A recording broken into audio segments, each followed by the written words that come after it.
Are we in fact streaming? It looks like we might be. Oh, hey. All right. How does this go? How does the opening go? How does this even go? Yeah, we haven't done this for at least 2 weeks. Seems about Because right. I had to set up for Okamicon 2 weeks Right. ago. Right. And last week, I had a dog that was just clearly not going to be okay. And in my back. Yeah. Oh, man. I was a hurting unit for a couple days there. Like just even sitting. I was like, no, I actually feel better if I'm not sitting, which sounds stupid. It doesn't make any sense. But like, no, I get something it. about how the pressure that on your nerve was spine hitting and me stuff. was like, yeah. It's quite a bit better. I mean, like I still feel it twinge here and there, but I think the chiropractic finally did its thing. So y'all just, when you're at a 3-day event and you know that you're supposed to get up and you're supposed to stretch and you're supposed to do all those things. When they tell you to do that, when you get my age, you really should do that because otherwise you're going to be a hurting unit for a good half of the week. It was ridiculous. Right. Welcome to Grawlix Nights, the Grawlix Podcast live show. I remembered how to do it. I'm Randy. I'm Jesse. No Melanie once again. Interestingly, lately, Melanie hasn't been on the show for a while because she had gotten a new job. And her hours were such that she was usually going to bed about the time we needed to do the show. Well, now her hours have changed. She's at work right now. That's a flip-flop. She's at work when we're doing the show. She's working wow, when we're doing the show now. But that's a little bit, we're night owls, so it's a bit more in range with her normal. She doesn't have a normal sleep schedule. She could sleep anytime, whenever, 3 times a day, not at all, and just be fine regardless. I don't know how she does it. It's kind of incredible. I can't. Yeah, no, I can't function without right at least 6 to 7 hours of sleep. Right. Like I don't always get a ton of sleep, but I don't know if I don't get any or if I don't get enough, I'm useless. Just useless. Like I still. If I do 6 a couple of days in a row, that's bad news. Right. Let's see. So here's what's on the agenda. Normally we're like, we haven't really had time to watch too much stuff. We've watched all the things. Everything. All the things, yeah. Things you wouldn't expect me to watch.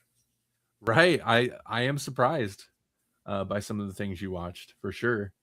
Now, we didn't necessarily watch all of the same things. Right. And I don't think either of us is. When did Spider-Man come out? Was that last weekend? Or is that this weekend? No, I think it literally just came out. Like it's out now. Okay. But I think it's just like this is opening weekend and it's already out today. I thought they waited until Friday, but it seems like they're cheating that system more and more. Right, dropping it on Thursday, maybe having some advanced screenings at places. Yeah, because I was going to say that opening weekend when it's opened on Tuesday. That opening weekend, that 5-day long weekend. Right. Yeah, I just opened Letterboxd to pull up my list of things I've been watching, and the Spider-Man Brand New Day reviews are already rolling in. Interesting. Okay. Oh, yeah. We have not watched got a Rotten Tomato score, right? I imagine it does. I'm curious. Let's talk about that, man. Brand New Day. 91%. I mean, has there been a bad Tom Holland Spider-Man movie? That's exactly the thing. Ew, God, man, you popped up literally 3 Maybe things. Endgame. Right. But as for but that wasn't his fault. Spider-Man specific, they've all done gangbusters, and I think that's why this was a pretty safe bet that it was going to do well, and I'm assuming it will. Debuted with an audience score of 98%. That's 12 hours ago. Ooh. So I'm sure it's updated, but Rotten Tomatoes wants to put 1 million pop-ups at me. I'm not enabling ads. So at least on desktop, I run ad blocker when I can. And anymore, there's so many sites that like you can't, you have to disable it or it won't pop up the site. Oh yeah. So I'm just I guess those sites are unreadable. Those sites are unreadable. There's so many ads. Dude, on a mobile phone, there's so many times on a mobile phone, on a phone. Does anybody say mobile phone anymore? If you don't have a mobile phone, you have a landline. On my dial-up landline, you can't even get the internet. Rotary dial-up. Right. Yeah, that's right. I think it's possible that rotary doesn't even work anymore. I think you need like a little converter box. It'd be crazy if they did away with that, though. I want to say that like there's got to be a video out there of kids like trying to figure out how to use a rotary phone. So somewhere, somehow they made it work, at least for a YouTube video. And I know I've seen videos of the people like trying to get kids to start up an Apple IIe computer or an old IBM where it's like you boot it up, you turn it on, you put the boot disk in, you have to shut it off, pull the boot disk out and turn it back on again. It was like, how did we ever do this? Because I do remember that. It was like, oh man, you're right. It was a whole thing. It was dumb. It was dumb. It was a whole thing. Yeah, you're right. Who's this show for? We don't know Gits. We don't know Gits about the younger generation don't know Gits about technology. They don't know where it started. Oh, what was the movie? Rotary phone. I watched a movie. I watched a movie not long ago. I think it was last October. It wasn't particularly good, but it was a little bit of like a comedy horror thing. But one of the like ways they got rid of phones, because horror movies, you have to figure out why phones don't work anymore, so that they don't. Otherwise, most of the time, you can then it's over. You have a phone, you can call somebody. They got to a landline, a home phone, and couldn't use it because they were young, their new generation, Gen Z or whatever, and it was a rotary phone. And they're like, how do you dial 911? And they couldn't figure it out, so that's why they couldn't use the phone. And it's just like, I guess. But it was also kind of part of the gag. Like, it was a little tongue-in-cheek, that movie. You could also like that's kind of funny because it was so easy to get a wrong number with a rotary phone because all you had to do is like not quite get all the way to the little like stop, and then that was like 8. Like you only dialed it so far, so it's not a 9 anymore. Yeah, you're right. Oh man.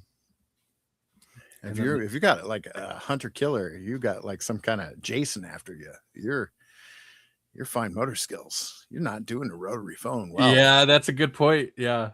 And I'm sure there's a lot of older movies where that is an issue, where they can't get it quick enough. They just can't. Yeah. They just can't do it. It's like the keys in the door and the car trying to dial the number. Oh yeah. Yes, you can't even start your car. Yeah. Yep. They're cliches for a reason. Yeah. Not necessarily a good reason, but it seems like all the cars in horror movies are still keyed. Like most of the cars now, you don't even have a key, like a real key. You just like have a little fob thing, and then you push a button and hold the brake pedal in. Yeah, you're right, dude. I never drive new cars. I don't know that that might not be true. I've probably driven a car where you don't need to put the key in, but I drive old cars because I'm cool. I mean, yeah, most of my life I have. Right. But Now that I got to commute every single day, I've got a car that's a little newer. Right. We don't have to get in this. We're both sounding. We're so old. We're sounding so old. I'm gonna start sounding very poor. People are like, "What is this?" Let's start talking. Let's start talking about things that are new. Old poverty podcast. Old poverty. Get ready for the new poverty. This is 2026. Yeah, people can't afford groceries. That's right. Yeah. Now we're relevant. Man, I don't even know where I was gonna go.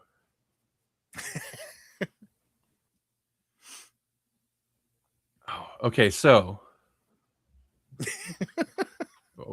yeah, we watched all the things. Gits. I want to mention Gits real quick because we haven't started it yet, but it's definitely something I will be watching with Melanie, since I believe they're half-hour episodes after we're done with the current anime we've been watching when she gets home from work. There's a new Ghost in the Shell anime series that is apparently much more in line with the actual manga style and stuff, which looks very different than pretty much every incarnation of it in animated or live action. Like Scarlett Johansson? No. Weird. But it looks much more cartoony, but it's also done by the studio handling it is Science Saru, and they do really cool, interesting, stylized stuff. So I'm kind of excited to check it out. So I smell a we still don't know Gits episode in the future, or at least. All right. Okay. At least I'll be able to talk about it at some point.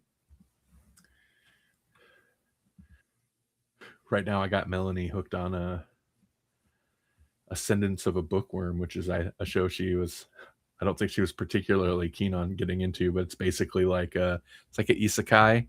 Except the main character is a woman who is just like obsessively a book nerd, and she dies in a library because books fell on her. And then she awakens in a fantasy type land where it's like it's kind of medieval period like, and it's very like there's nobles, so it's like a class type structure, and common people don't have books. Yes, and common people don't have books. So it's a little bit of like slice of life, but fantasy thing where she has like modern world current knowledge. So she's like inventing all this stuff. But also she's like 6 or 7 years old. So whatever. It's an adorable show. I feel like Melanie was not too keen on it, but I suckered into watching enough to where she wants to follow through. Now she's invested. Yeah. She's like, gotta watch this kid grow up. Yep. So once we're done with that, we'll get on some Gits. Kids like that, right? Talking about books, anime about books. That's right. Yeah, kids love books. Kids love books. You know, those things that used to exist until speaking of books, I mean, like I'm still just obsessed with this Dungeon Crawler Carl, and being at a con over 2 weeks ago, like Dungeon Crawler Carl's everywhere. So I feel like I've come to it so late, because there's like 8 books. But yeah, and I think we talked about this a little bit 2 weeks ago, but maybe we talked about it after the show. I don't know. Yeah, the audiobook is really the reason to get into it, because the one guy, Jeff Hayes or whatever, he does all the voices. Sounds kind of like Patrick Warburton. And then later on, they bring Patrick Warburton in, and I'm just curious what, if anything, he does. Like, it'd be crazy if they like used him for, if they used them the way that they use Alan Tudyk for things, where it's just like, oh, you've got this brilliant voice actor, Alan Tudyk, he's going to play the chicken. Right. in Moana or something, it's like, really? Okay. That reminds me of something. Nope, not that. Bear with me. It's a live stream. Yeah. I say most of the things I watch are based on something else. So is there a single thing? Okay, Obsession's the only thing I watched that I don't know if it's based on something else or not. Yeah, not directly, I don't believe.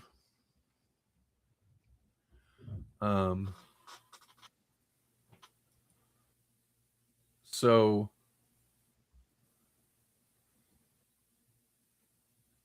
both of his sons do voice work. That reminds me, speaking of anime, I don't even remember what anime it was, but Melanie and I were watching something a while back, watching a series, and there's this one character, and hardcore anime fans would call us, I don't know what they call us, plebs or something, for watching the dubbed versions. But one of the characters sounded like Patrick Warburton. It's like, is that Patrick Warburton? I was like, I don't think he does. Like, he does a lot of voice acting, but I don't think he's in the anime space. Like, generally, it's whatever. People get into like the anime voiceover space and like kind of stay in there, and video games. So finally, I looked it up. It's one of his sons, and I was like, that dude, he sounds like him. He sounds like Patrick Warburton. It turns out two of his sons do voiceover work in anime and video games and stuff. So I want to say that maybe Talon Warburton may even do something for Dungeon Crawler Carl, because there's all these, like, you know, they'll do like reels or whatever, and and they'll do that kind of thing where he'll like make a video and send it to Jeff Hayes. Yeah. Okay. Yeah. Which is funny because Jeff Hayes, when he does his Carl voice, he sounds like Patrick Warburton. That's so funny. Just get them all in there. Just do like the Spider-Man meme of Warburton sounding voice actors. That would be great. But it's so bizarre because like this Jeff Hayes, like he does all the voices and it's not confusing somehow. Like somehow he is able to key into, and there's so many characters in these books that I think they said there's like 200 characters in the series overall. And he's got a voice for each one of them. That'd be so hard to keep straight. So basically he has to like look it up. Yeah, I mean, like there's some of them where it's like he just has to look it up, and then he knows how to do it once he looks it up. But you know, like you watch him seamlessly go through some of the main characters pretty quickly. Right. Occasionally, you'll come across videos where there's some famous voice actor who you know through like all this different animation and stuff, and I love when occasionally they'll do the thing where they'll just sit there and then spit out like a line from each character and switch seamlessly between each. Those are so good. Anybody he does one of those. He does one of those. Yeah. Where he does that. He does one where he does the same line. He just does it in like 10 different voices. Those are, and one of the characters is a shapeshifter. So he's like, oh, this is Mordecai book 1. Or this is Mordecai book 7. And he's like, what's the difference? Oh, he's Canadian. That's pretty good. That's pretty good. Yeah, that's they've even done it where Jeff Hayes does that, and then Matt Dinniman, the author, has to guess who it was, and that's pretty fun. At San Diego Comic-Con, which is also a thing that's happened since we last streamed. Right. You're right. They had a donut truck out in front, because the cat's name is Princess Donut. Right. And so they had a donut truck called the Donut Holes, because that was like a joke name of her potential fan club.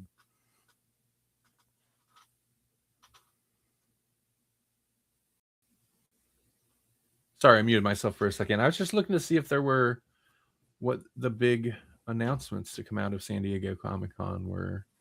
I know there were a couple that I heard, but I know I didn't pay too much Ghost attention. Rider was the main one I heard. Yep, me too.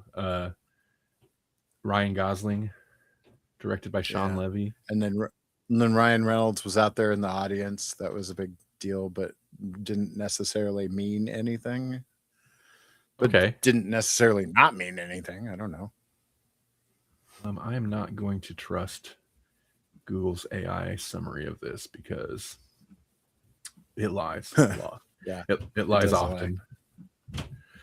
There was a post on Reddit not long ago. Somebody posted like, I don't know, they had asked it like, list all the Terminator films or all the films of the Terminator franchise or something like that. Yeah. Or maybe it was even Friday the 13th, some ridiculous franchise that is long. And I feel like it got to like part 5 with the subtitles that were accurate, you know, like the New Blood and all that. Right.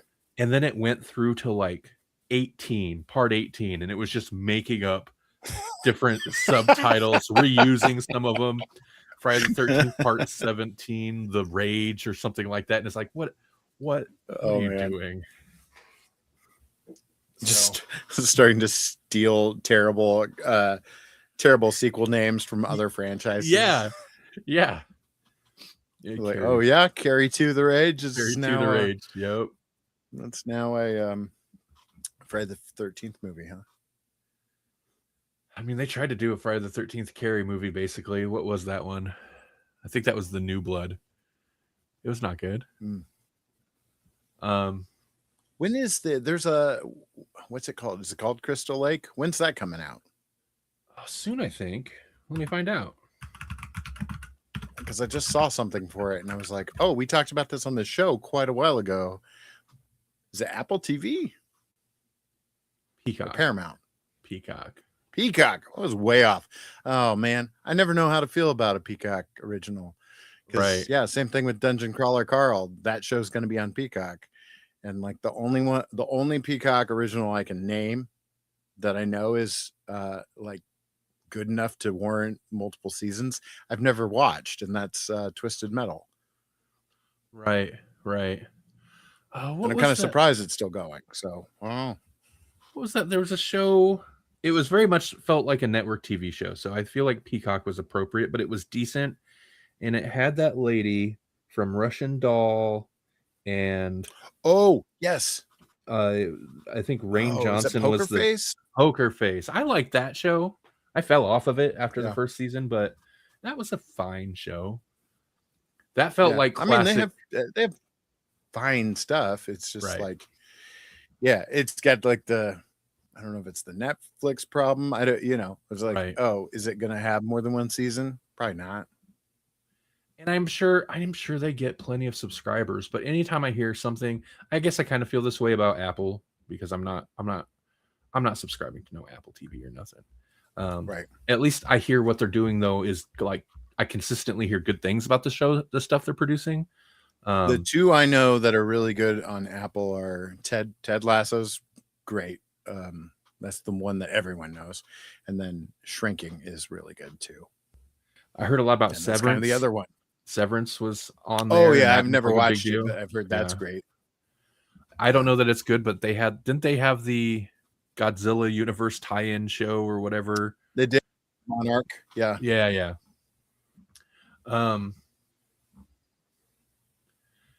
But to answer your question about Crystal Lake, October 15th. Oh, they're gonna drop. Okay, they're gonna drop the whole season on October 15th. So they're not. Okay. They're doing a binge drop. They're not doing the weekly thing. At this point, like I don't really know how. I don't know which I prefer. Like there's definitely for the most part I preferred like drop it all. I don't want to have to wait if I want to binge through it. But man, it does kind of make dealing with spoilers online suck because like people will binge through it the first day. They'll just do but that's what's been nice too about things like the Vampire Lestat and X-Men 97 is like, oh well, I also have something to look forward to. Yeah. And there's so many shows that like I'm not complaining. Like there's enough. Like of course, I want to like hurry up. I want to watch this show, but like there's a lot going on. Like Melanie and I, in terms of longer shows, we're still slowly working our way through Invincible, Lestat, House of the Dragon, and those are the 3 that we're alternating between. It's like, all right, well, we got time for an hour-long show tonight. What's next? Which one? And we've just been alternating through. Right, and we haven't even touched House of the Dragon yet because, like we've just been two ships passing in the night kind of thing. Yep. Like I had my con, Holly was in Pittsburgh, and then I'm gonna be in Iowa here this weekend to see my super friend of the show, Ben. I'm gonna go see him, and then she's gonna be going over, I think, to the West Coast for a funeral. So like, right, yeah. Well, it'll be there. Where are we at? We're not. I don't think we're current on it, but we're 3, maybe 4 episodes in. I don't think it's going to be a long season, but it's good. It's very good so far. I've been pretty happy with it.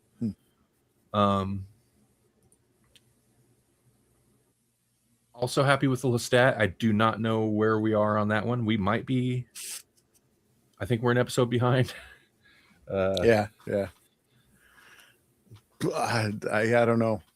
I probably can't talk about the end of Lestat because there's like so much weird stuff that happens. That, I really can't even touch it.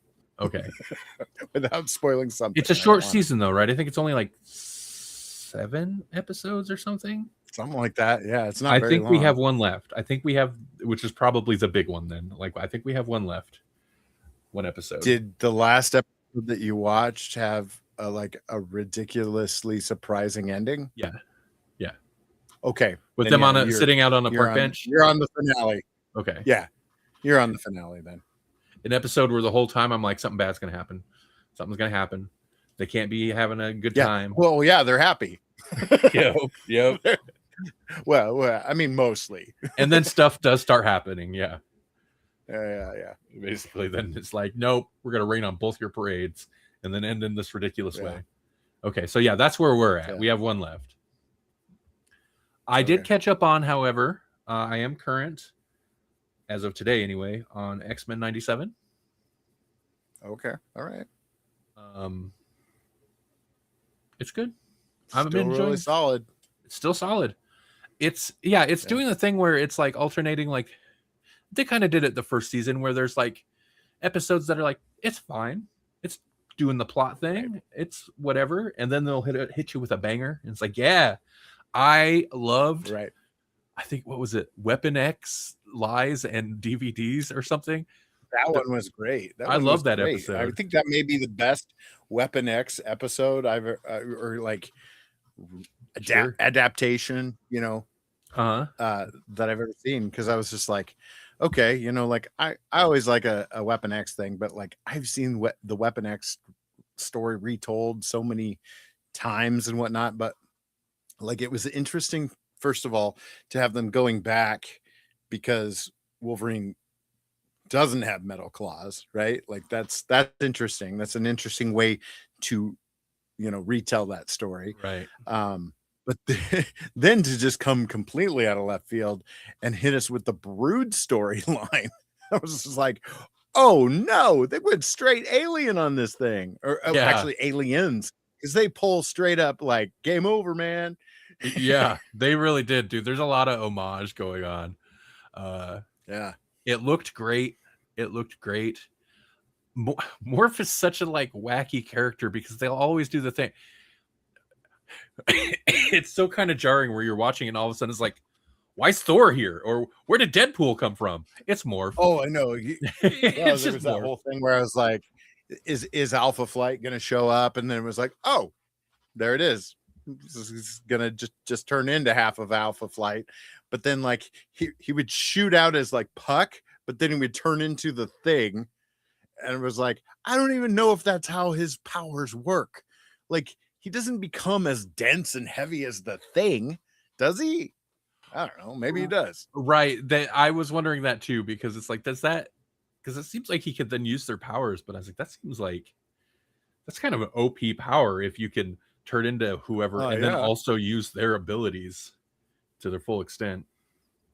Yeah, no, then why do you need Rogue or Mystique? I don't know. Right. And they'll just kill off a character. It's so good. I was watching, so I normally watch these on my TV, and I need to get new glasses badly. Oh yeah. It's I've been putting it off for so long. I just need to do it so I can start watching foreign movies and not be irritated because the subtitles are fuzzy. But I watched the latest episode on the computer here on my desktop. I have a pretty good size monitor, and so I was able to like appreciate, man. I mean, it's not the most like mind bending fluid animation or anything, but it looks so good. And there's so many little things that I didn't really notice watching on the TV that they do to kind of make it feel a little bit more period appropriate. Obviously, they're not doing analog animation on this, but I noticed there's like a very fine film grain effect applied to like pretty much everything. I was like, oh, it actually looks like a little grainy, like as if it were shot on film slightly. Just stuff like that, and then just the way the line work is done. And of course, I mean, I think the biggest thing that kind of ties it to the old school cartoon is the character designs.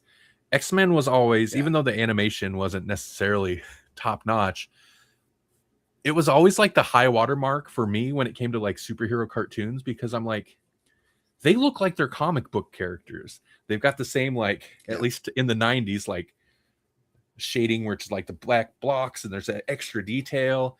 And I feel like everything started to go a little bit like Batman animated series, which looked great, but it was very much like cleaner, less detail, more minimalized style. As a stylized approach as opposed to a comic book approach. Yeah. And so, man, I get such a thrill out just of having that aesthetic, and that they've stuck with it. But also they have ramped up the animation because they can. But tonally it's on, man. I don't know. I just like it's they know, they're like, our audiences, they're all middle-aged. They're having midlife crises right now. We need to hit them with the ultimate nostalgia bomb. X-Men 97. Keep bringing it. Keep it coming. I'm enjoying it. And they're throwing like complete 90s storylines too, you know, like with the removal of Wolverine's metal claws, with Colossus joining the Acolytes. Like these are all storylines I read as they were happening. So like that's like, wow, crazy. This season, there's a lot going on this season too, because I'm kind of like, what are the groups of X-Men doing that like we're in the past and the future, and they've both made it back to the manor. I guess we do get kind of some answers as to what they're doing, but then we have this whole other thing with Wolverine and his little group. And then the latest episode focused a lot on, God, who was it? Oh, this whole thing with they went to the Savage Lands, and Creed. Yeah. Nightcrawler and Creed. There's just like a lot going on. Yeah. But then they introduce Exodus and like the Acolytes as a whole, you know, and then and then Val Cooper is kind of butting heads with Xavier because Xavier's got X Corp. right. Yeah, man, there's so much going on. Oh yeah, and then we get a little tease of the X-Force crew doing whatever they're doing, and then they find the emaciated body of Apocalypse. Oh, Apocalypse, yeah, that was where it kind of left off. Log in. Why you make me look at that screen every time, Disney Plus? I just wanted to open it and take a look at the episodes to kind of jog my memory. Come on. And they've been giving us that Gambit tease a couple times now. Yeah. But I'm curious what's going on with that now, because like at first I was like, oh yeah, he's just going to be the Horseman of Death. But now it's kind of like, wait, is Apocalypse driving Gambit's body? Is that what's happening? Right. What's happening?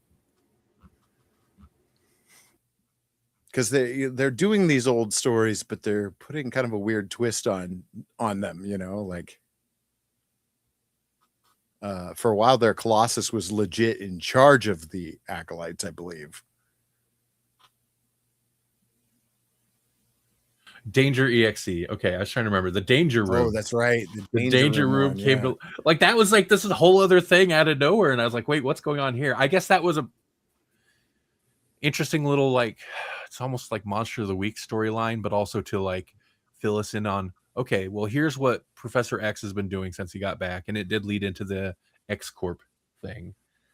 But right, I'm sure this is maybe a plot line. I'm sure this is a plot line from the comics. I never read it, but the Danger Room, like, oh yeah, becoming sentient. Danger becomes sentient. I don't remember how. I think it had something to do with Ultron, maybe. I don't know. You know, at some point, Danger Room becomes sentient, but I don't know that she was like automatically a bad guy. And then just made herself she a was robot. A bad guy, but like she reconciles pretty quick. So yeah, I don't know. Because then she's essentially like a mutation of her own, you know, like Right. because she's an AI that has become fully sentient. It's, you know, they've got to take her in. She's like a mutation, like we are. I started collecting Blu-rays again. I collected movies again, but I was like, man, X-Men 97 looks really good. I wouldn't mind having like a physical copy of this. They don't exist. They're not releasing them on physical. Come on, Disney. Why not? Because this is a bad idea. You know, this is the age range that would, like, your target audience is the age range that would still totally buy this on disc. But yeah. And we're, you know, like some of these streaming services are old enough now that we're going to start to see the bottom fall out, where we already have started to see the bottom fall out on some of these companies. They're like, yeah, we can't do this anymore, so we're just done. And then you lose their entire catalog, or someone else buys it, but then they slowly change how you access it or what you can access. And then it's like, oh.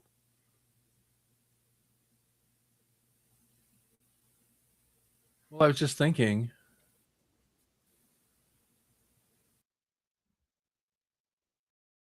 Okay, yeah, good example. Not that it was a great show, but Willow, the TV series. You can't watch it. It was on. They literally had it on for 6 months, took it off the service, and there's no physical released. And as far as I know, it's not streaming anywhere. It's just gone. Right. And that sucks. You could buy. I mean, it looks like there's plenty of bootlegs available, but those are not.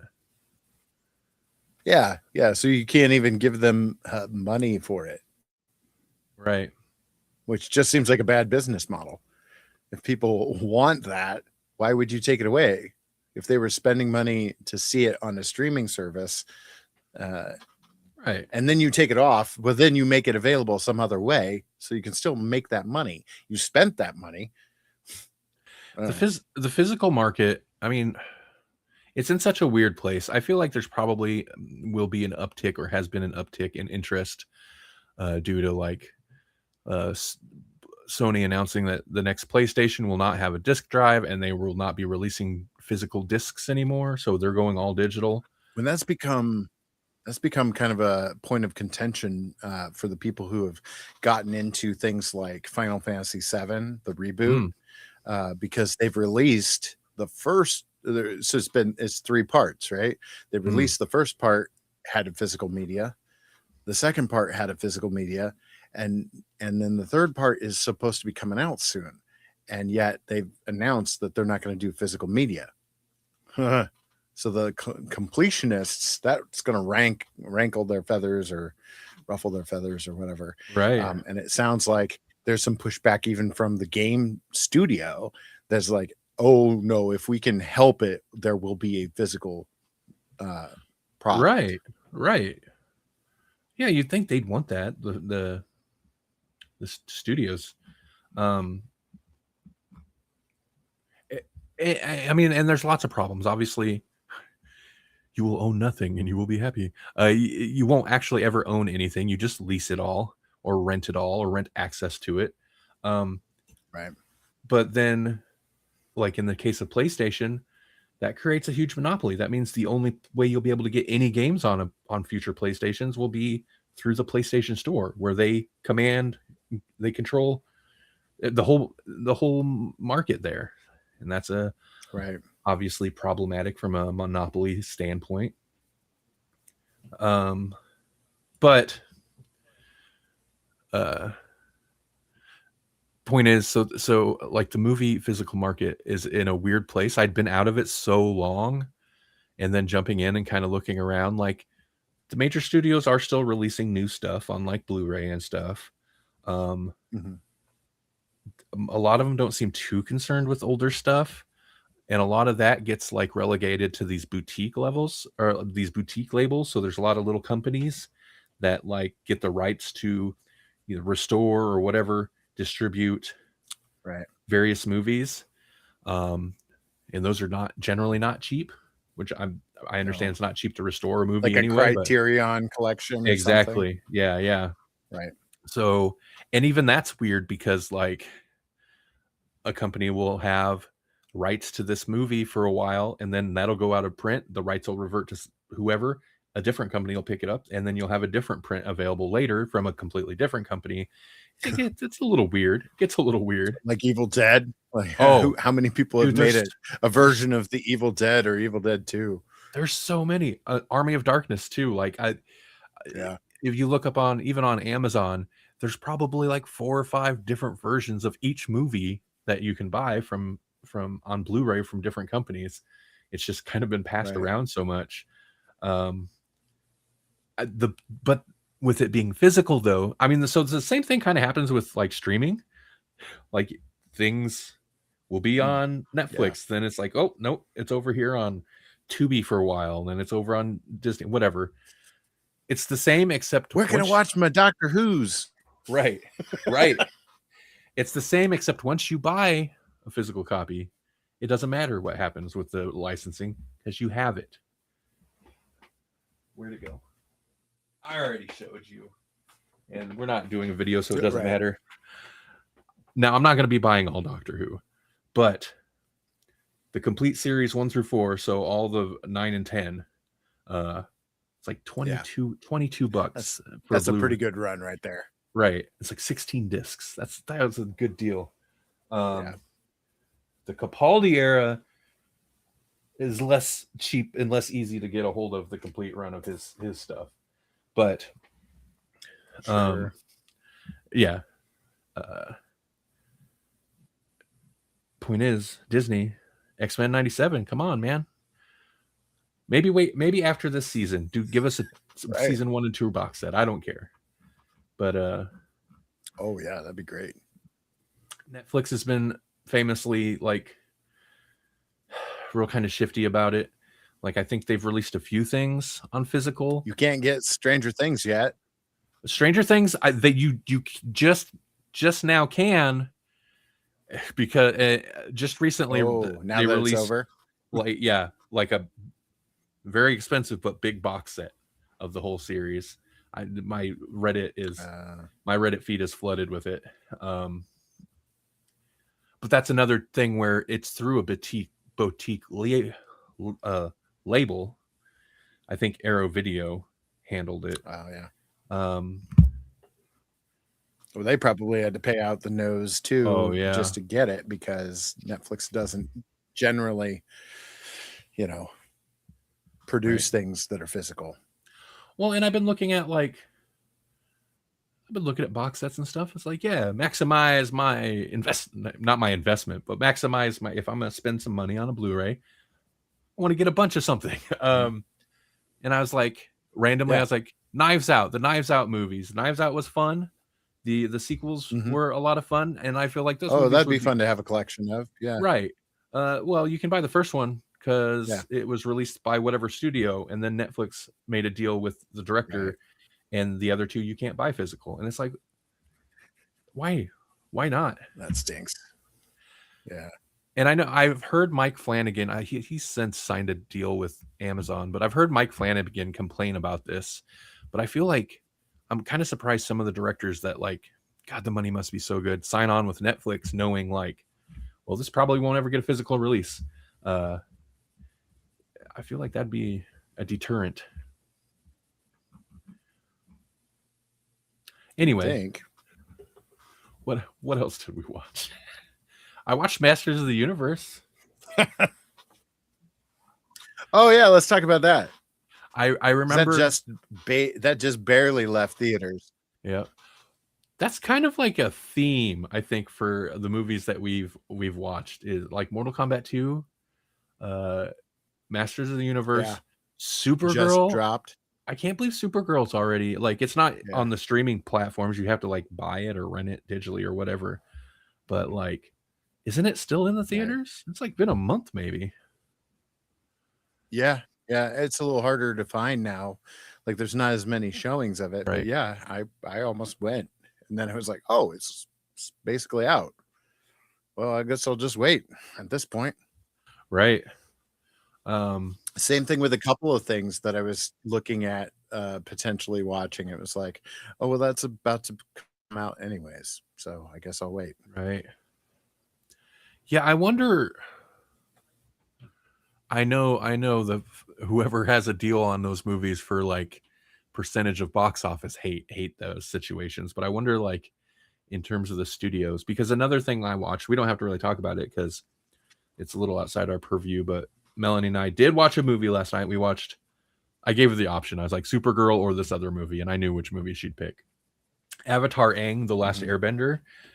Oh yeah, I just saw that. Yeah. Yeah. Which is one of the like animated, I guess, sequel movies to the original Last Airbender series. And we watched it last night. It was good. I mean, it wasn't amazing, but it was good. But I didn't realize it had been leaked in its entirety, like online, like 6 months ago, apparently in high quality. Oh, I didn't know that. We didn't watch that. We watched a proper copy. So it was kind of pressured into a release, huh? Right. Well, yeah, initially it was there was a lot of delays too. Like I think it was supposed to release at least a year, almost 2 years ago initially. And it was supposed to go to theaters. And the big thing for me watching this movie is like, this was clearly made to go in theaters. It's really a bummer that it went straight to streaming, to Paramount, I think, of all places.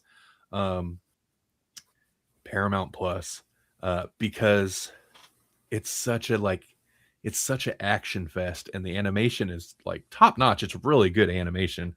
Like immediately you could tell it's like the original series had decent animation, but they still and they maximized what they could do on a TV budget, but it was still like, this is a Nickelodeon TV show.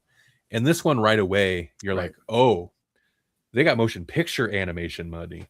It looks great. And honestly, they could have cut at least one action sequence out if I could have got a little bit more like a few more character beats. But they leaned heavy into the action, and it's like, this was clearly made with theater experience in mind. And so it's definitely a bummer it didn't get that. You think they'll do a limited run like they did with K-pop Demon Hunters? I mean, right. If it's popular, that's the other thing that kind of sucks about it, is because it was originally pitched as a trilogy, a 3-movie like arc. Or like they had a story in mind that could go through 3. I don't know if it's dependent on having 3. This felt like a complete thing. Right. But whether they got to do those movies depended on how well the first one did. And it's like, well, how do you gauge that if the first one's going straight to Paramount Plus? It doesn't give me a lot of hope that it's going to do well enough to justify greenlighting the sequels. Well, the whole film industry is kind of in that weird limbo right now where it's like, because, you just watched Masters of the Universe. We haven't really talked about how you feel about it or what, but like, I think most of the people that I've heard from thought it was fine. It was a pretty good movie overall. But the box office numbers do not say that.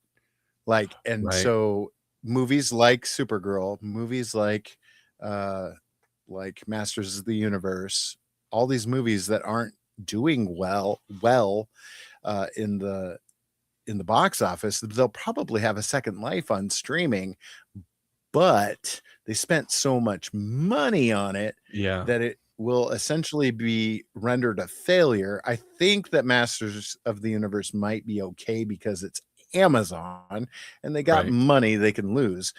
But you know, I don't know. You know, like someone like you know, like James Gunn's projects, they might be in a little more danger because that's a studio that's famous for being kind of skittish about things and changing movies whole cloth if the audience is reacting poorly to trailers. I get we won't discuss Supergirl too much because you didn't get a chance to finish it, but I get so irritated, and I thought it was fine. We'll get into it in a future episode. What I've seen of it so far, I'm like, this is on track to be a pretty decent movie. I didn't love it. It was maybe a little disappointing, but also I kind of tempered my expectations beforehand. But like, man, Thor and Thor of the Dark World, I thought those movies sucked. This was better than those, and those were like my point. There is I see movies for the Marvel universe, right. But I see so many like, man, and this seemed like a movie that people were there were a lot of people online, maybe a vocal minority, I don't know, as we discussed in the past, or maybe we didn't on this show. I don't think we did, about Odyssey. People like actively cheering for it to fail, and it's like, why? And this felt like a movie that people were like ready for it to fail. And then I mean, this was another Solo. This was another The Last Jedi, where everybody was mad. Right. And so then it did, and all the headlines are, the DCU's dead. What does this mean for James Gunn's DCU? Like all those headlines, all the videos, and it's like, dude, it was one movie. Like, this is the second movie out. Like, that was kind of, I feel like that was kind of like James Gunn's vision, is like, these don't have to necessarily be super connected. Obviously, Supergirl kind of is connected, but to have them stand alone, each one stand on their own a little bit more. But the problem is, WB and most like traditional movie studios will get real skittish based on just one flop, and they're like, retool Clayface, he's got to be a hero, like stuff like that. Like, you just expect it to then just don't do that. Cascade. Is that what they're doing? I don't think so. That is just an example. That's not based on anything I've heard. That's just the kind of thing that like they would do. You know, they would in certain situations. Oh, I know. I was like, that gives me shades of the original Suicide Squad. You know, it's like, I don't know that movie was ever going to be good, but then they like really made sure it wasn't going to be good. They like panicked. Yeah. And it's frustrating because it's like, well, just accept the flop and move on with the original plans. If the original plans seemed okay, take the hit and move on, instead of then self-sabotaging your future projects and just having a string of flops, because that's what will happen if you panic and start pulling plugs and rearranging things. I don't know. I thought it was fine. I don't know what the general consensus of Masters or I was thinking Supergirl. Masters, the general consensus is pretty good on that one, which I'm a little surprised about because it didn't do well. Right. Sorry, I'm hearing a weird noise, but I think it's from the apartment upstairs. Anyway, it was very alarming. It's not quite a vacuum, but it sounds like a machine like that. Anyway. Now I remember what you said about Masters of the Universe. Backrooms is supposed to be out now too. Right. Sorry, that was a total aside, but yeah, I think Backrooms is basically out as well. Obsession has been out. yeah, Obsession's weird because it hit store shelves while it was still like raking in huge money in the theaters. Obsession though, like I give that one, that's like a more of an indie thing that got picked up by whatever, and sometimes the releases on those are weird. But yeah, Backrooms was a little bit more. I mean, it's A20.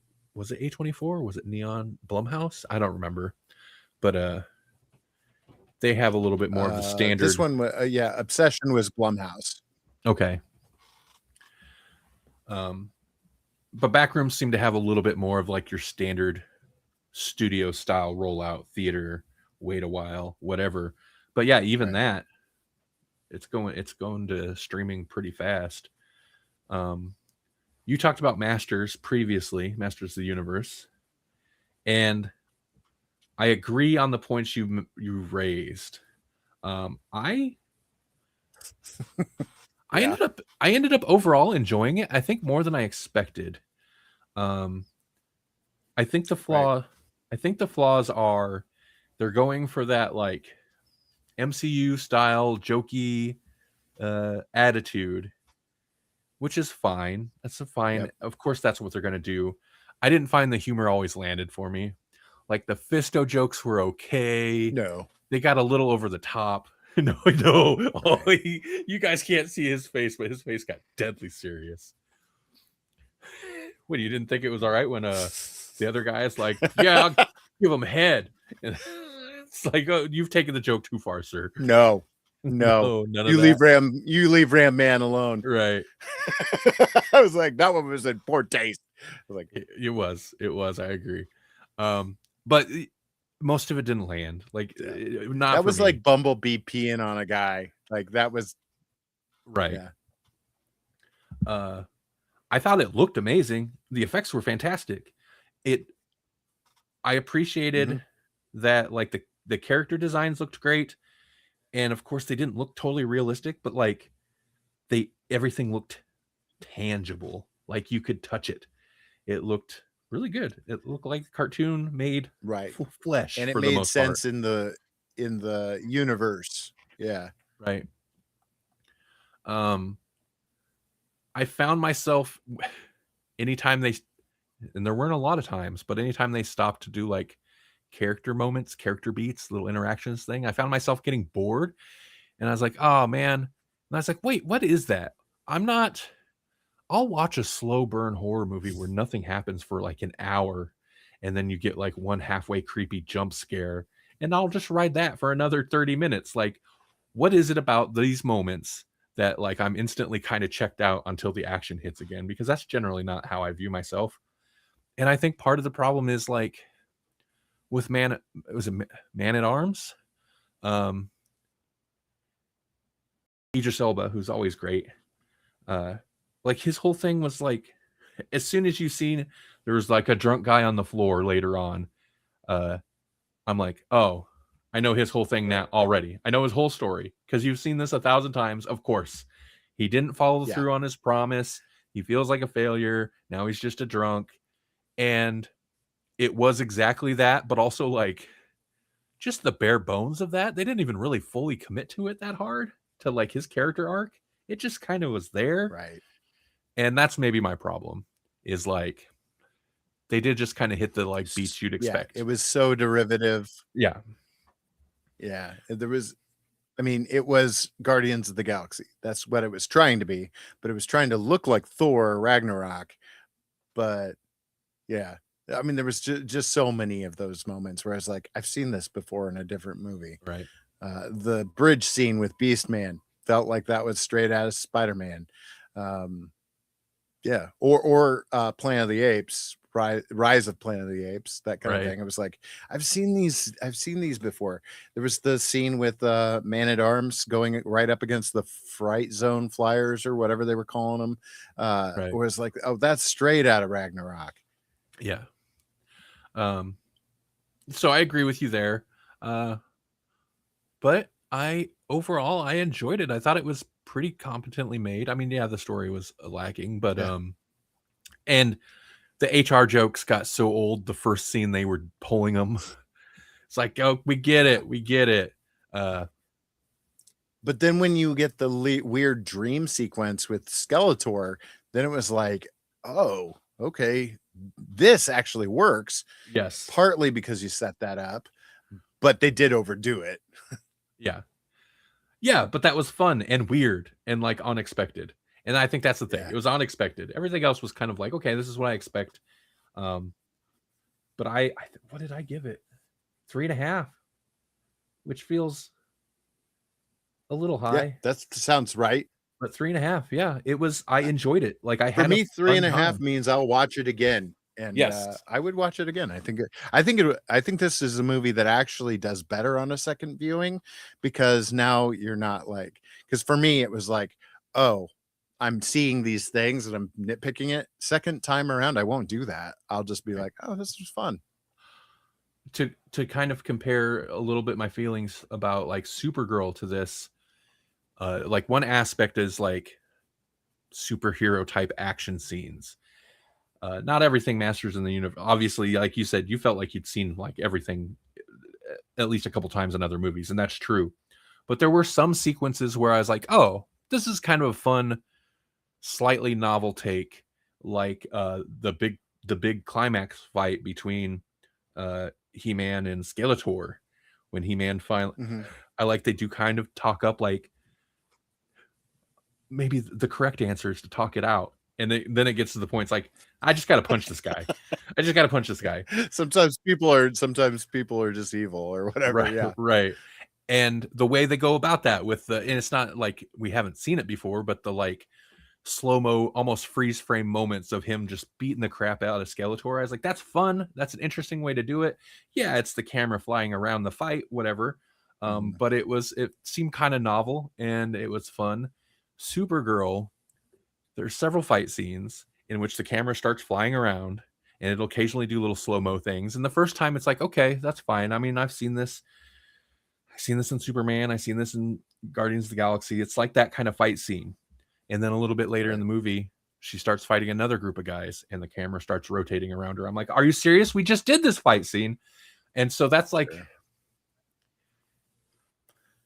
I think I felt more about Supergirl the way you felt about Masters of the Universe, where it's just like, I've seen this before, and I've seen this before 15 minutes ago in this exact movie. Don't like do the same fight sequence the same way again. Sure. Shake it up. Well, I was kind of like, there was the, like, because I've only seen like, I've seen a couple fight scenes already, but as far as like super powered fight scenes, I've only gotten like 2 of them, and the second one is all POV of the little girl that's been told to hide, right? And so like you don't even see that fight, and it was like, what is this? Like, why are we shielding us from the action here? We just need to, like, this is all going to happen off screen, huh? Okay. I will say, oh, I know which one you're talking about. It's in the like the bar type, the shady bar. Yeah. Right. So, okay, I'll say this about it. There's moments in Supergirl where I'm like, on paper, I know exactly what they're trying to do. I know what they're going for, and I feel like I've seen it in other movies, but it should work. But then in execution, it's just like, it just plays out, and it's just like there, and it's like, it didn't really, like, she gets the like weird spacesuit ring thing for the girl. Did you see that? Where it's just like this thing that goes around her neck, and then you hit it, and it turns into a spacesuit. Yes. And the first time she puts it on, she's like, don't freak out. And she puts it on. And she's like, oh. Yeah. And Supergirl's like, you're freaking out, huh? And she's like, oh, kind of. And it's like, was she, though? I feel like she wasn't freaking out. I feel like the dialogue was supposed to be funny. Look like it. Yeah. Yeah. The dialogue was supposed to be funny, but like the execution, it just wasn't there. And there's another part where she's wearing the spacesuit and she falls over and she's like kind of turtling a little bit. And Supergirl comes over and hits the thing, and the spacesuit goes away. And she's like, "You could have done that anytime, huh?" And Supergirl's like, "Yeah." And then they walk off, and it's like, I feel like that was supposed to be a comedic bit too, and they just didn't. They just didn't do it. They just threw it away. No. Like, what was that? And that's, I think, my mini review of Supergirl. That's my biggest problem, I think, with Supergirl. Is there's so many things where it's like, I know what they're trying to do, but the execution is just like kind of lackluster. They're just like, let's just keep playing it, play it straight, just keep going. It's like that was supposed to be a joke. They try to. tried to be dry with it, but not in any really impactful way, you know. Right.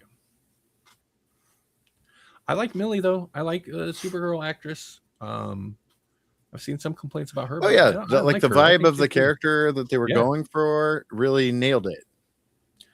The other girl kind of lacked personality.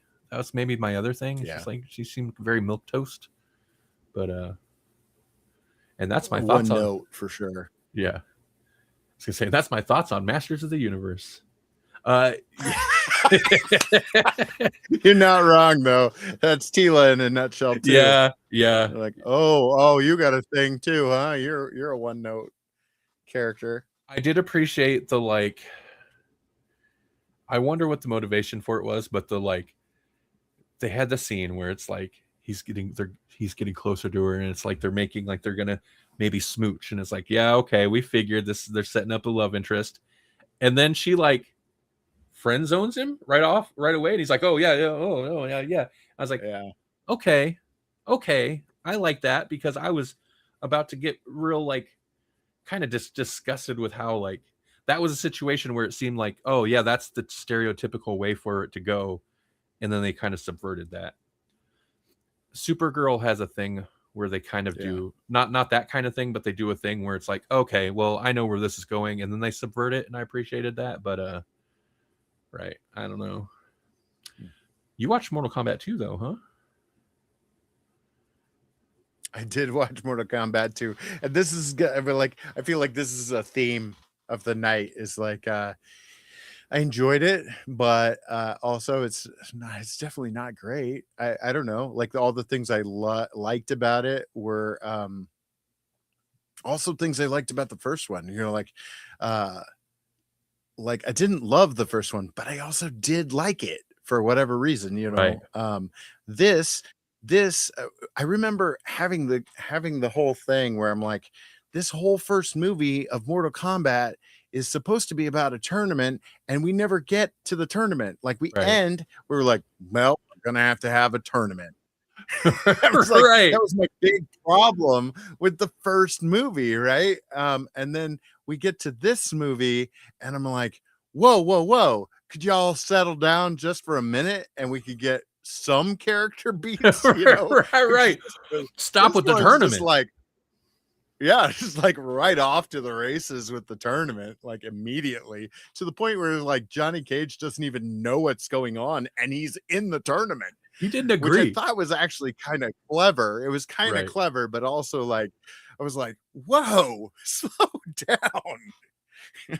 We don't even know this guy barely.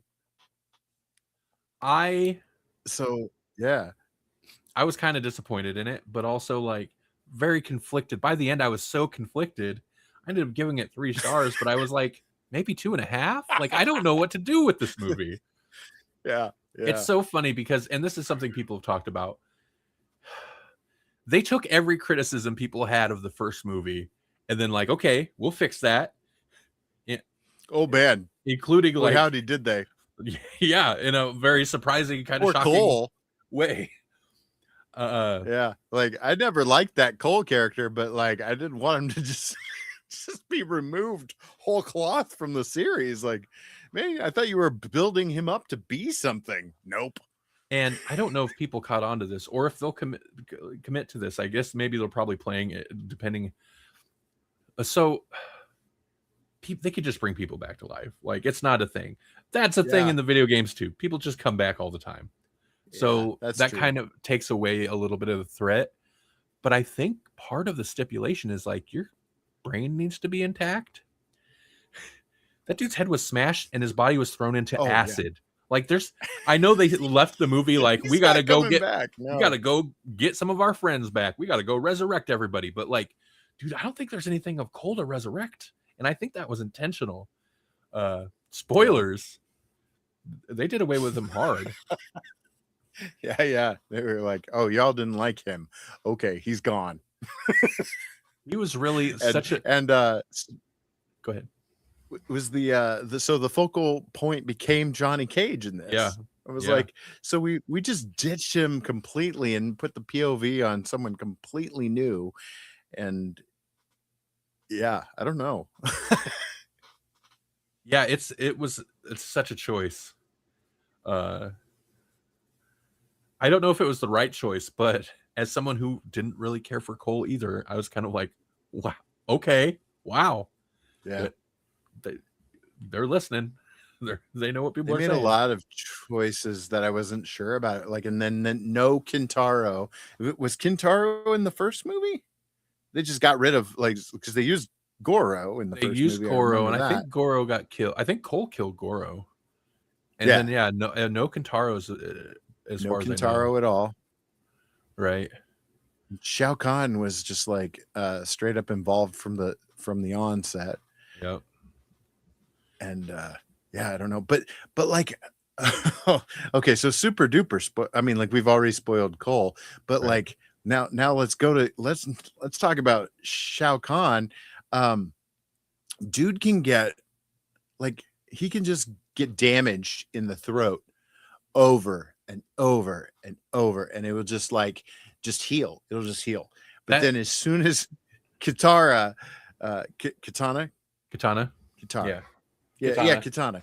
As soon as she gets him with the fans that were made for her by Jade, some sigil in his chest glows, and now he can be killed. Well, that was I think you might have missed a part of the connection between the power they stole from Raiden or whatever that went into the sigil, or into this what was it? It was the amulet. The amulet. One of the gods that shows up later on in the game series. Right. It was the amulet.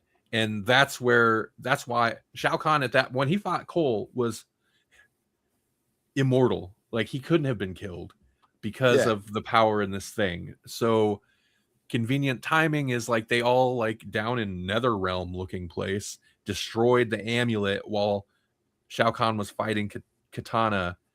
So, like, as soon as they destroyed it, his power went away, hence the sigil, like, glowing, and then she could kill him.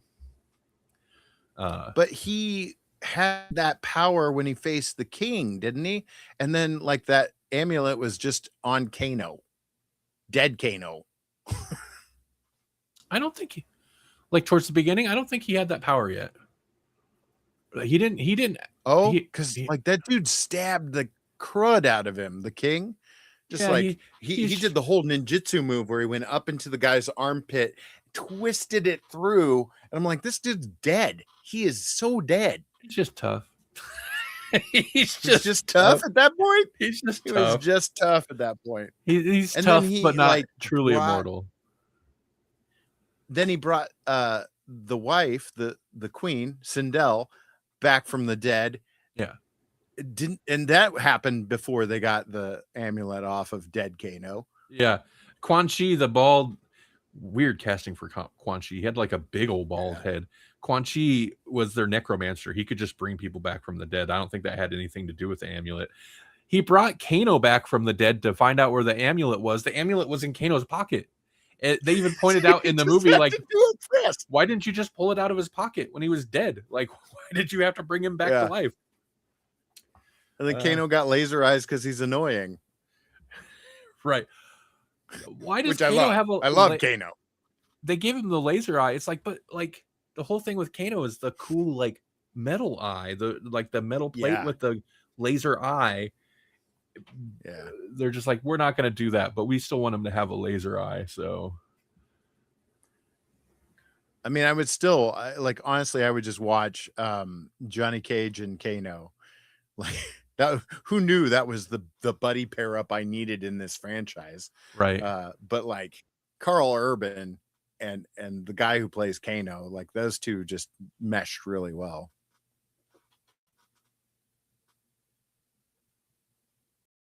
Do you want to say hi to Jesse and stuff? Hi, Jesse and stuff.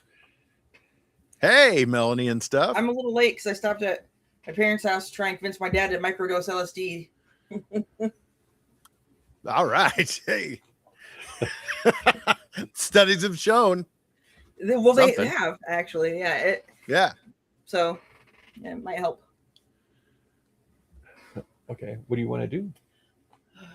I don't know. I was gonna eat and watch TV probably, but I mean, I can get on if you want me to. It's up to you. You don't have to, but you can if you want to.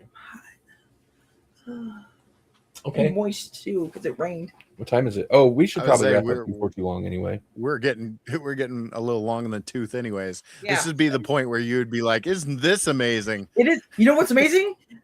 Some small studies have shown that LSD and psilocybin can help improve dementia. So there you go. That's my science for the day. All right. That is amazing. Yep. Okay, we'll wrap up here and I'll come hang out with you. Okay, I love you. I love you too. Do you want to close the door? You're gonna get hot. I know, but I won't be long. Okay. There we go. We got a Melanie appearance. We did.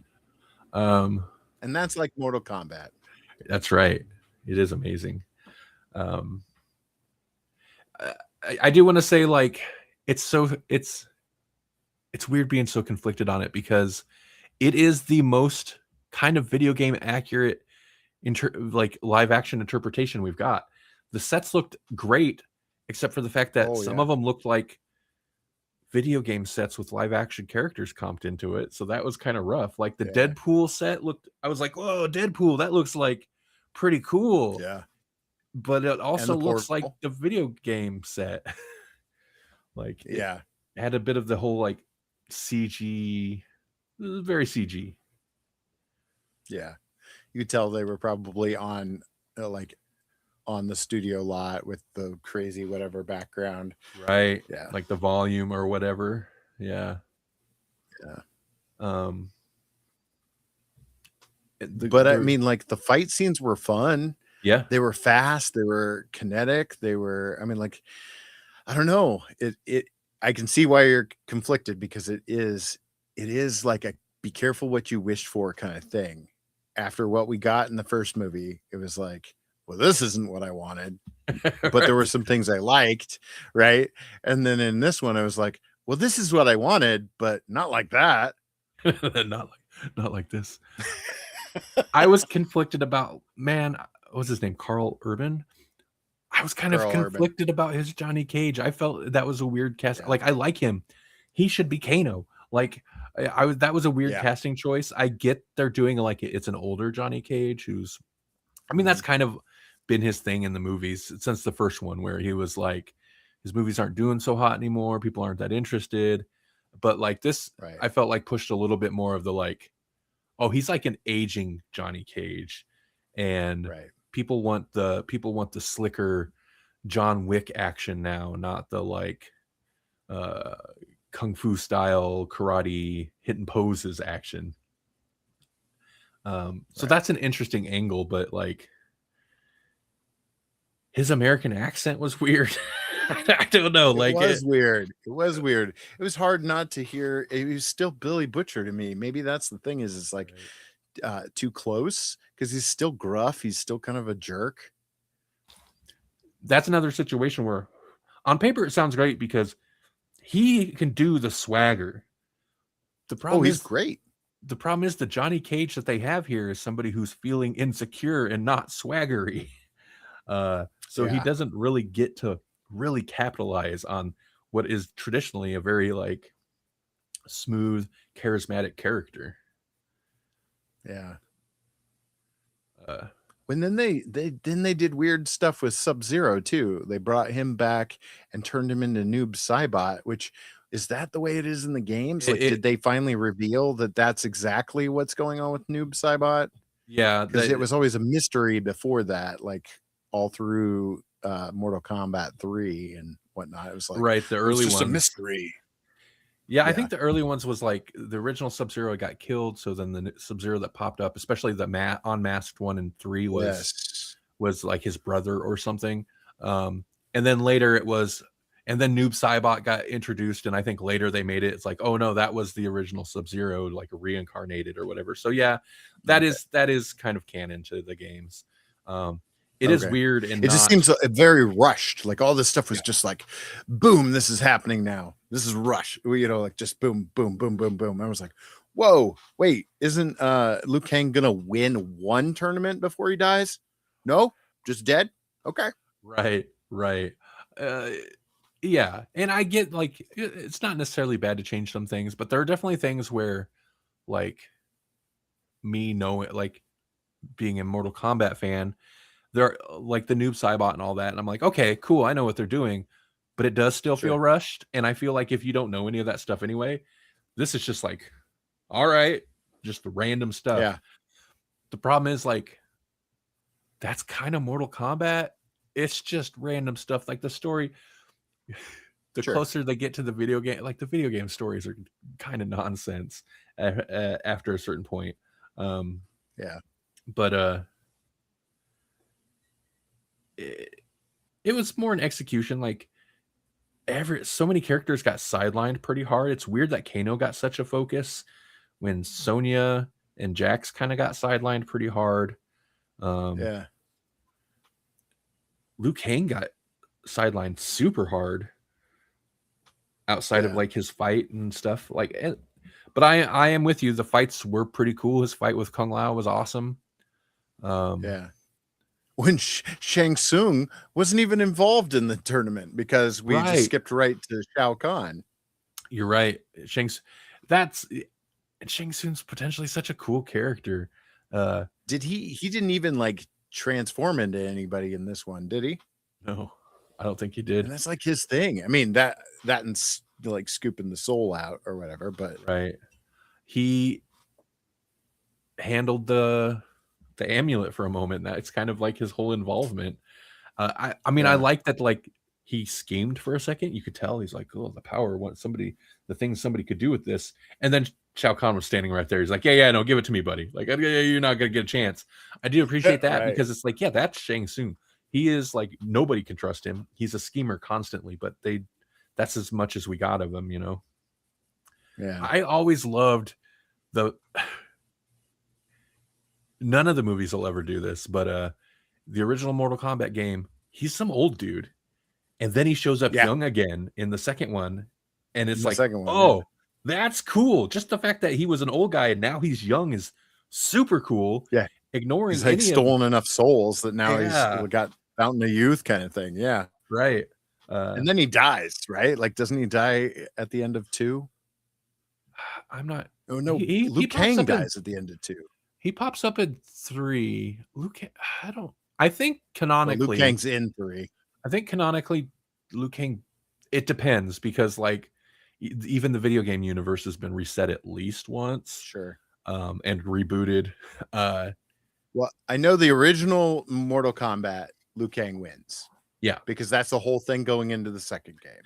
I think canonically he won the second one too.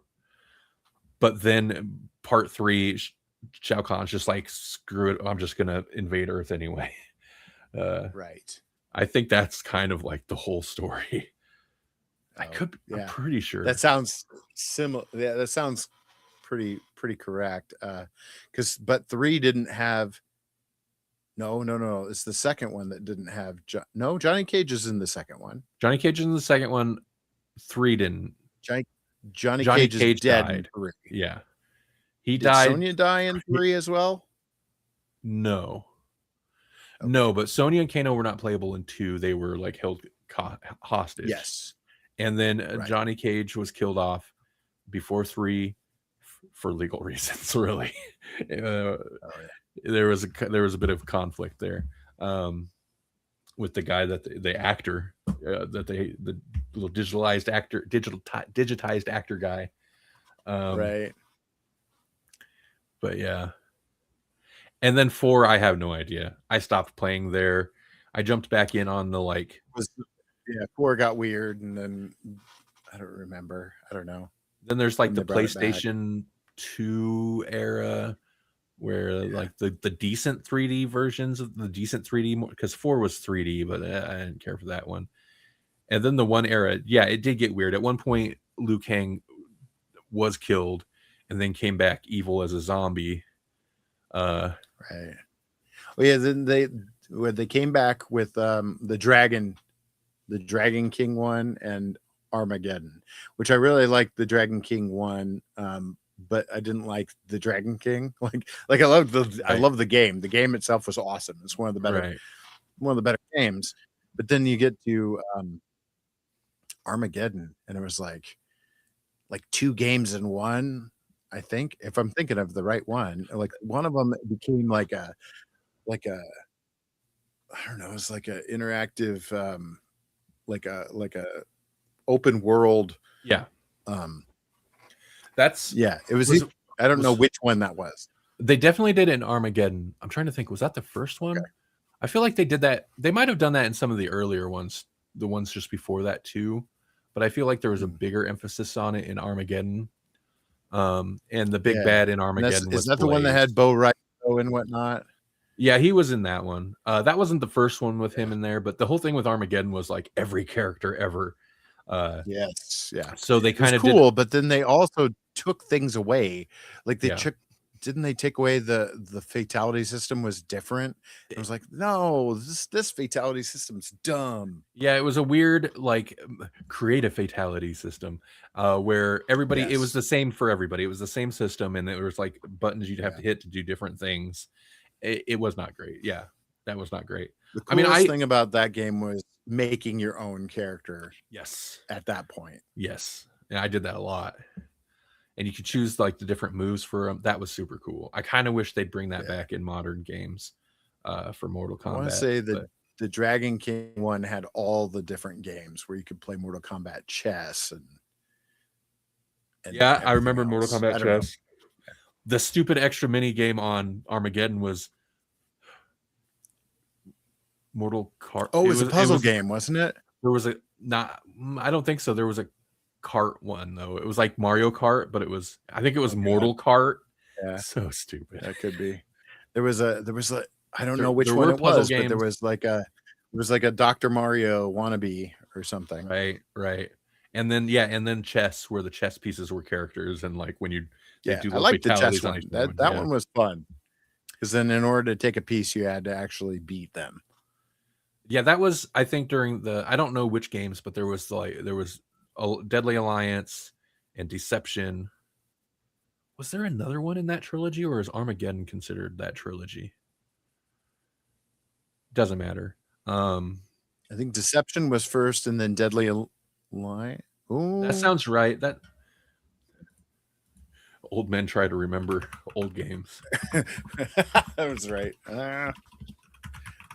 Probably gonna have it backwards.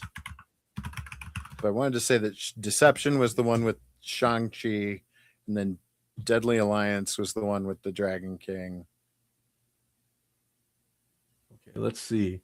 And then the NetherRealm games, which are the more modern ones, rebooted in that they basically started over and told the story, but it retold the story, but it was pretty close to how it played out. And then went from there, and things got pretty crazy. And then Mortal Kombat 1 is a reboot, but it's a reboot in a multiverse type way, where it's like everything happened before, but because of how it ended, then Liu Kang got to reboot the universe, and now he's basically in this Raiden's position. Essentially, he's like a powerful god. But also, spoilers for Mortal Kombat 1, the video game.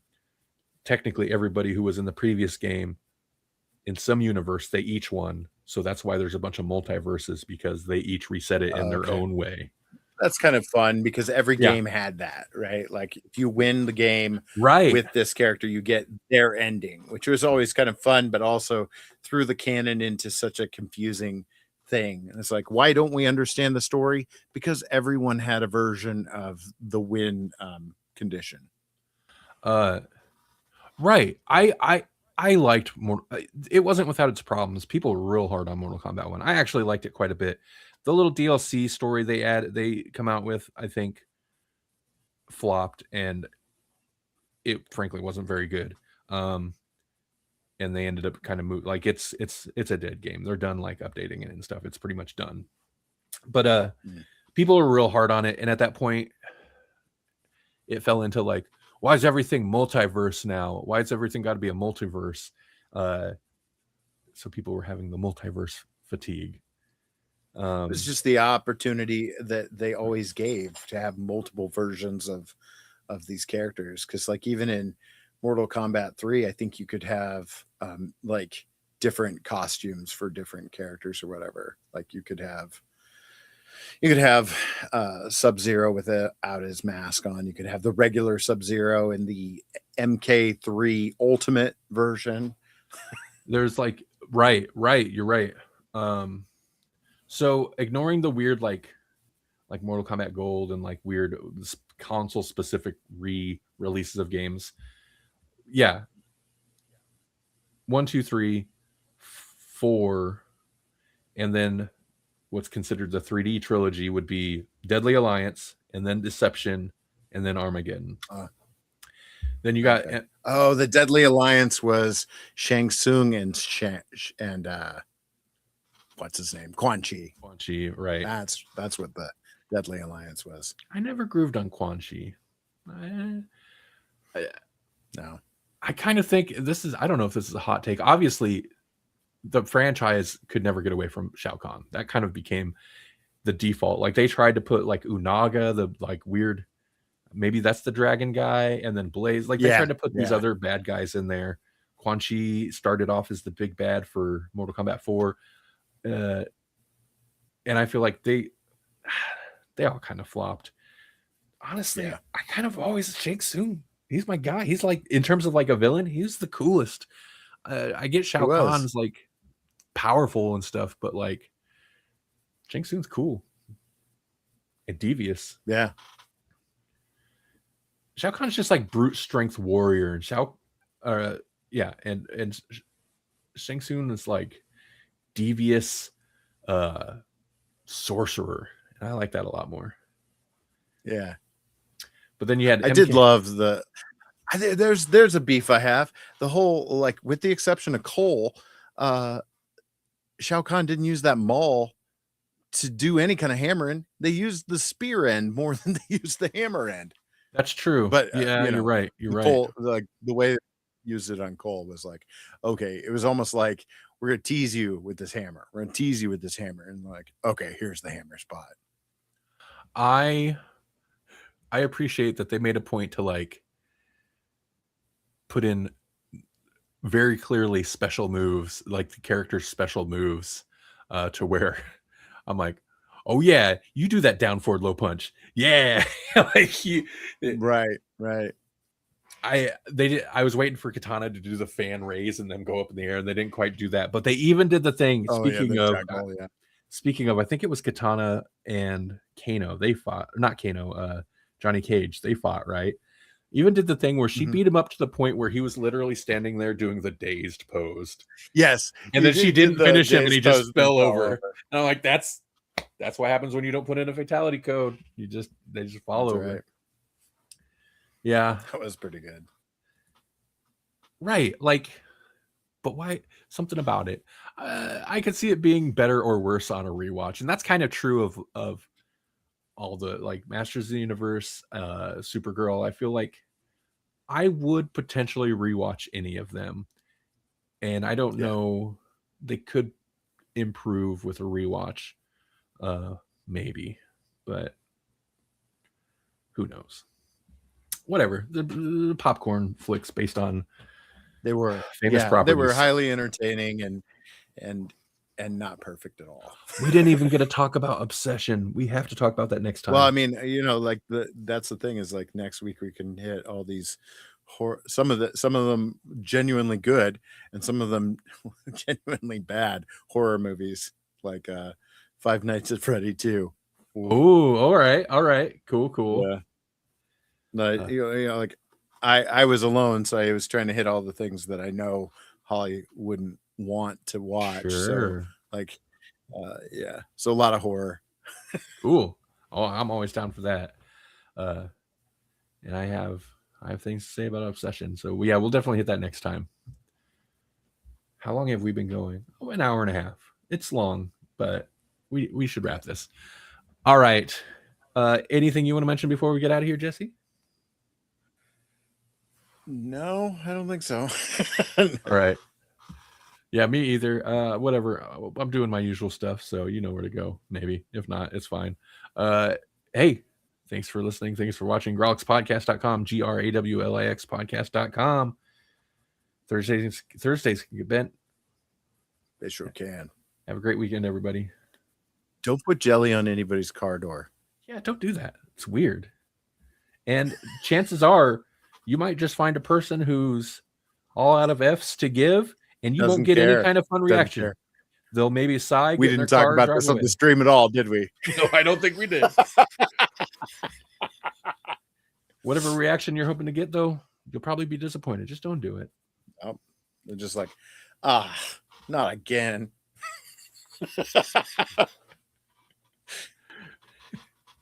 Start weeping uncontrollably. How about that?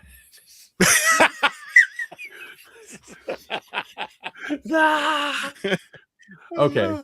No. Yeah, it's like, what kind of reaction? You're right. Not strawberry. Somebody was nearby watching. They had to have been. Otherwise, why? Had to be. Man, yeah. Otherwise, there's no point to it. You're just like ruining someone's day for no reason. I don't know. Jerks. All right.